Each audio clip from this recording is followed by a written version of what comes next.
showing up is like a lot higher, because I invite a lot of people to the ops. I mean, a lot of people, and I feel like 50% of the interviews show up. It's usually not like that for me in the ops, it's more like 20%. So I think more people actually show up to the interview. Does it work? So I go through the cash flow quadrant. I'm not going to go through that. I go through this as well, but he goes through that in the op. And then after I go through the cash flow quadrant and the revenue minus expenses equals profit, I'll say, okay, so now that we know you want to get to the right side of the quadrant, you'd agree with that, right? Yes. Okay, so now we need to know how to do that. So 67% say they would love to go into business for themselves, and 55% would leave their job tomorrow if they had the resources. And these are the three biggest resources that you need in order to start a business. Number one is ideas. Because whatever you're gonna try to do when you get into business, you need to have an industry to get into, right? Whether it's a food truck, hairstylist, barber, whatever you're gonna do. And you need to find a way to beat your competition. You know, your food's gotta be better price, whatever it's gonna be. You need to find a way to beat them. You need to track the industry, where's your location gonna be, all that stuff. And then the next thing is money. Our business is free?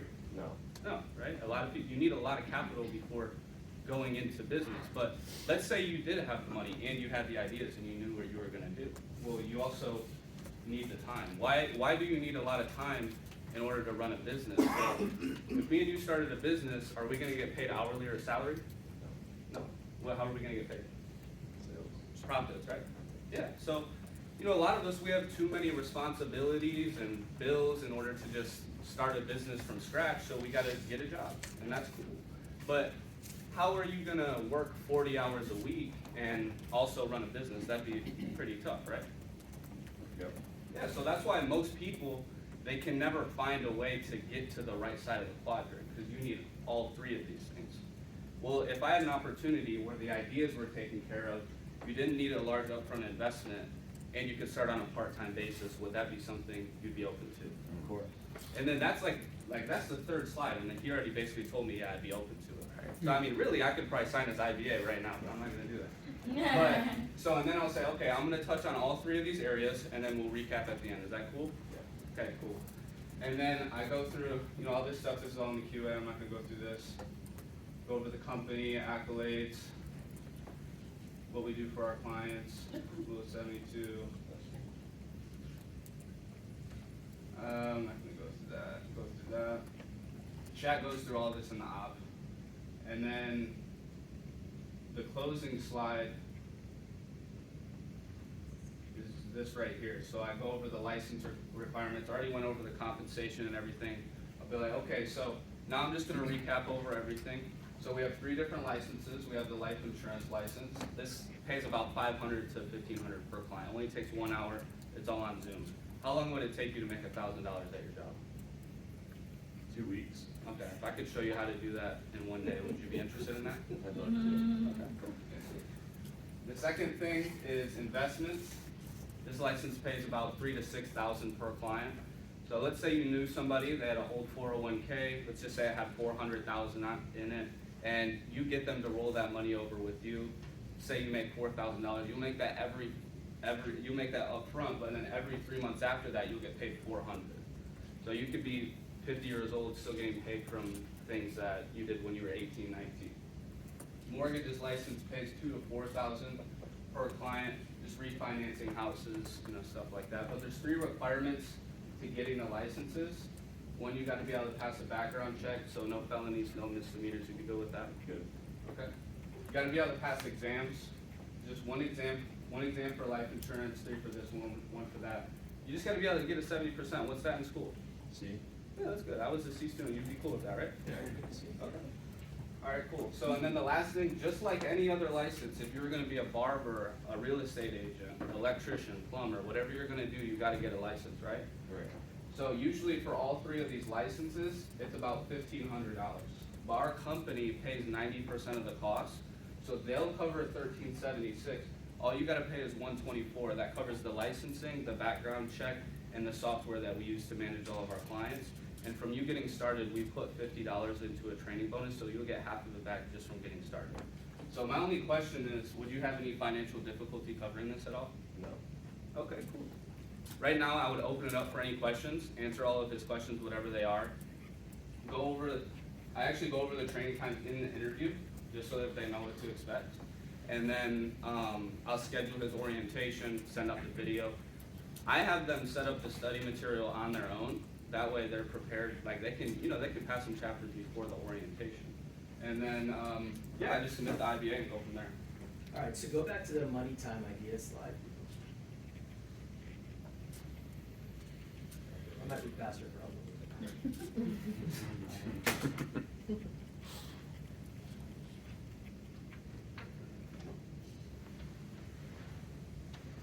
All right, so why don't you explain to them what is the idea, how is the money taken care of, how is the time taken care of?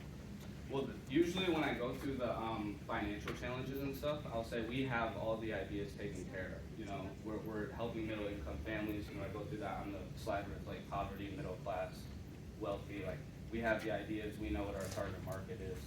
We know how the distribution, all of that stuff. Okay, And then so what is our great idea in Primerica? What's the $1 million idea? What is it, Charles? You heard me say that to Jody. Do you know what it is?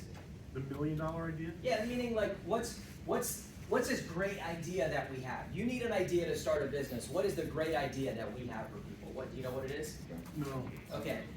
Is it financial services? No, because you can go anywhere and do financial services. Right? It's what? It's financial services for who, Sheila? For middle income people. That's the great idea. Do you guys know the idea? If you don't know the idea, how are you selling the idea? There has to be something about us that makes us different. What makes us different is that we do financial planning, financial services for middle income people. And I ask people all the time, right? You watch commercials, if you watch sports, all the commercials are financial services because men watch sports and then they're catering to men, right? And they say what? The commercial says wealth, insurance, investments, retirement, right? You've never seen a commercial where they say, hey, we'll do all of that for you and we have no minimum requirements, or specifically for the middle class. That does not exist. So that's the great idea, is that the majority of the population is middle class, but the wealth advisors are focusing on just the top 5%. Right? Now the bottom 20%, the government helps. The top 5%, the other financial companies are helping. Who's helping that middle 75% of the population? Nobody. It's wide open. That's why you can do it with no experience. That's why you can do it and get proficient very quickly. That's why we have no competition. That's why you can make so much money. You have an unlimited client base. Right? Large target market, very little competition. As opposed to real estate, right? Small target market, tons of competition. That is the great idea. That is why you can do it at 19, or you can do it at 30 with no experience, or you can do it at 40 and you've only been a nurse, so you don't, because the people we are helping have been ignored. No one else is helping them. So I'm going overboard right now, but I want you guys to understand that is how you got to be able to sell the idea, right? And then the reason why you don't have to put any money up front is because we are overseen by a publicly traded company that has already made contracts. They have contracts with every big financial firm out there. They're already publicly traded. We don't got to take a company public. They have a 2,000-person customer service department. We don't have to build a customer service department, right? They do the payroll. They have our paperwork. They do everything. We don't have to bring any money to the table other than our own licenses, which even then we only pay 20%. The money has been taken care of, right? And then the time. Like he said, a business, if you're really going to jump into a business, there are no set hours. You can work 100 hours a week. Here, we'll help you start a business. You leverage our time, and you can do 8 to 10 hours a week. You can do 5, 6 hours a week, right? So you said in the beginning, if I found something where if you thought it was a good idea and the money was taken care of and the time was taken care of, you could do it part-time, that you would be interested. Well, here you go. I just presented it to you. Let's get started. Does that make sense? And I think this is the most important part of the interview. And then, of course, he showed you how to close it at the end. Okay? So if you guys have any questions for him, he's willing to answer. None? All right, good representative. Yeah, I was gonna ask if he could go over, the compensation slides, where he explained compensation. All right, let's hear him explain compensation. Yeah, so this right here, and then obviously the last closing slide, that's kind of compensation too. But on this, I'll just say, okay, so this is what you can expect when you have these licenses. If you were part-time with us, you were a district leader, that's what the average agent for us is, district leader, and you just work 8 to 10 hours a week. Can you commit to 8 to 10 hours? Yeah, Okay, cool. So I help you sit down with 4 to 5 families a month, you'd make $2,500 to $3,500 a month. What would an extra $2,500 a month do for you right now? a lot of amazing things for my family. Yeah, maybe get out of debt, help your family, you know, whatever you're gonna do. But if you were to come full-time with us, it's about a 1 to 3 year commitment. You could become RVP, open your own office, you build a team that can help 20 families a month, you would make 15 to 20,000 a month, and you would have ownership. That's pretty much how I do it. Okay, so there's different comp slides in mine. I still use the, you know, the district leader RVP override, so I can kind of explain that. This is how he does it. It doesn't matter, no one understands anything in the movie, right? The point is, are you excited? Are you selling them on these different visions and goals, and are they gonna give it a shot? And then as they come, they'll learn more, okay?